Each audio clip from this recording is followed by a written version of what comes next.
Hey, Lauren, look at this number right here. Do you know whose parking place this is? 2751? That's you, buddy. Wave 3 News' Ironman. That's me. This is the slowest cyclist in the entire Ironman triathlon this year. This will be John Boll's spot. Yeah, very exciting. Not the slowest, but close, okay? This is really exciting, Lauren, in the transition zone. Look at the rows, the acreage of all these bike corrals here. It's going to be filled on Saturday. We all bring them in early before Sunday's event and park them, and that's the way it's going to work. Before we get to the questions about the water testing and the algae, I want to take you through what it is like to do the Ironman triathlon via a GoPro I wore a couple of years ago. The 2.4-mile swim, if we have it, in the Ohio River, goes up the inside of Towhead Island, just the start there being at the old Tumbleweed.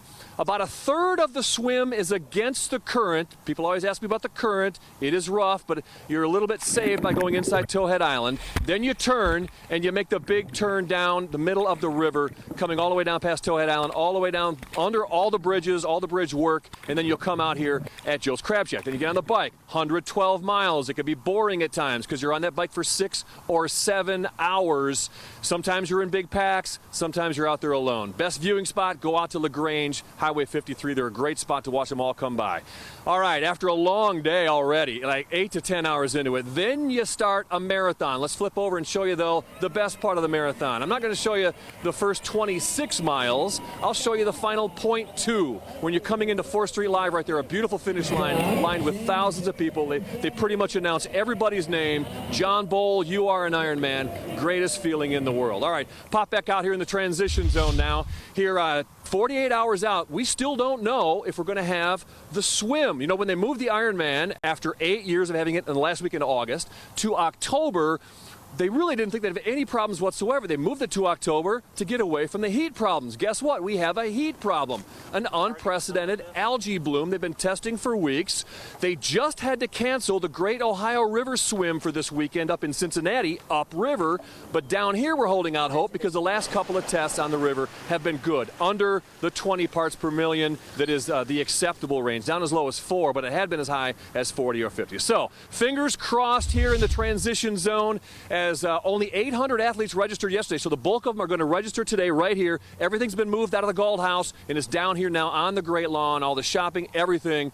So come on down during the day. Lauren, let's send it back to you. John, are you worried about that blue algae at all? I am not worried about it. I'm more worried about things that I've experienced in the past, like a mouthful of barge fuel, things like that. We dream up different ways of preparing for it. Strung out on a bungee cord, going nowhere in a pool, hours at a time. We practice in the place where it all goes down, with an escort if we have to escape. But the truth is, there's no way to prepare for the swimming tsunami that starts the Ironman triathlon. All right, here we go. The transition zone is open. 3,200 people trying to pump up their bike tires all at once. I'm packing some extra gear, putting it back in my numbered row here. Dirty, look at the scramble for people to get to their bikes this morning. This is crazy. We're in the long swim line this morning. Stretches back seems like over a mile. The line is moving. They just started. It should take us about 4 minutes to get in the water. Whenever you put your head into the water, you have a moment there of, oh my goodness, what am I doing? And there we go! Ironman Louisville 2015 underway. Good luck. Air temperature 45, water temperature 70. The Ohio River becomes a hot tub with too many people crammed in. Wetsuits are for sissies, boys. The first leg of the 140-mile Ironman triathlon has too many legs. And there's a lot of kicking and pushing, everyone just trying to get their own water, you know, to get out and swim. You're nice and calm and swimming along and breathing in your own little world, and then all of a sudden it's like people everywhere, elbows flying. You're gonna get beat up, you're gonna get kicked in the head and everything. It's hard. What must the fish be thinking? From the air, it looks more like a long stretch of salmon swimming upstream. From the sea, it feels like a 15-round fight when we keep getting punched in the head. Swimmers are so close we could do mouth to mouth at any given moment. When this is all we can see, it's hard to find your way through the chaos. There aren't many turns in the 2.4-mile course, but when 3,000 people have to make a left and no one signals, it's a traffic jam. point a camera in any direction, and it'll capture a hit and run, or 10.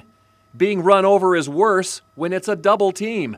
So what are we supposed to do? The best thing is just to remain calm and not sort of panic about it and take a moment and find a different sighting line. I use my size to my advantage because, try to focus on the wide arms and getting your range out there, Right. and trying to keep your area. Surveys show the reason most people don't try an Ironman distance triathlon is fear of the open water swim. A man drowned in the Ironman Louisville swim melee 4 years ago. A master's swim coach tells the athletes she trains to expect the worst and don't get discouraged. And you're gonna get hit, you're gonna get kicked, and you just gotta be, the Ironman's all about dealing with it right on the spot and just, recover. You get it, you get hit, keep going. After roughly 5,000 strokes, taking anywhere from 45 minutes to 2 hours, the salmon run is over, but still stacked up, trying to get out. Move on to the next leg, though the legs are staggering. Just think, 2.4 miles down, 138 more miles to go. John Bowl, Wave 3 News. There's something about the sun, the strength, and the stretch. Thoroughly bred for speed, 1,200 pounds of power on 4 fragile ankles. The odd mix of fragility with ability as they go 0 to 40 in a couple of jumps. Lou, when there's trouble, Problem is, they can go 40 to 0 just as fast. Danzig Moon has come out of the race and come back and come down, in fact. They never show what happens next. After Kentucky Derby 5th place finisher Danzig Moon went down last month at Woodbine with a broken leg, he was put down. Last year, 583 thoroughbreds were euthanized at North American racetracks. 2 out of every 1,000 thoroughbreds that start a race will be finished before they finish. Despite all the miracles performed every day at equine hospitals across America, all the drilling and sewing and ultrasounding, you never see a thoroughbred in a prosthetic leg. One vet's been trying for decades to turn the horse world upside down. The options are there to do an amputation with a prosthetic. And Dr. Rick Redden is ready, and he makes house calls. Do some people think you're a crackpot? well, I'm living way beyond my time. Dozens of horses have lived beyond their time because he's been replacing horses' limbs with prosthetics for so long. Some of the video is grainy. He'd be turned out and he'd lose his leg and he'd be running around 3-legged and you go out and stick his leg back on, and it's not brain surgery. His surgery center, not exactly Mayo Clinic. Because I put a pin there to support him for the first 4 or 5 weeks, and I didn't even have enough skin to cover the bone up. Some of his medical props look like 7th grade art projects. If you cut that blood supply here, you have no potential for healing. But of the more than 50 horses he's fitted with prosthetics, he's never been allowed to save a thoroughbred. A thoroughbred racehorse would be an ideal candidate to do because he's healthy, he's in all respects. A couple of other vets around the country are saving horses with prosthetics, but not thoroughbreds. Redden's cost is $30,000 to $50,000 because it's a 5-month rehab. $50,000 may be nothing to wealthy thoroughbred owners paying millions for talent and getting thousands for stud fees. I reached out to a world-renowned equine hospital, a track, and owners for reasons why attempts aren't made to save thoroughbreds with prosthetics. No one would talk about it.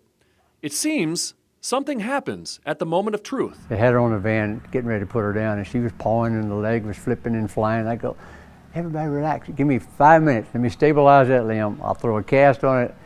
As soon as you get it stabilized, they're happy. What did they say once you made that plea? In that situation you were just talking about? They asked me to leave. Wow. They asked me to leave. I was heartbroken. How long can horses live with a prosthetic? This is Gideon. A couple of days ago in Virginia, 19 years after Doc Redden was allowed to amputate rather than eliminate. And the 2 foals Gideon bred with a prosthetic are glad someone took a genuine risk. John Bowl, Wave 3 News.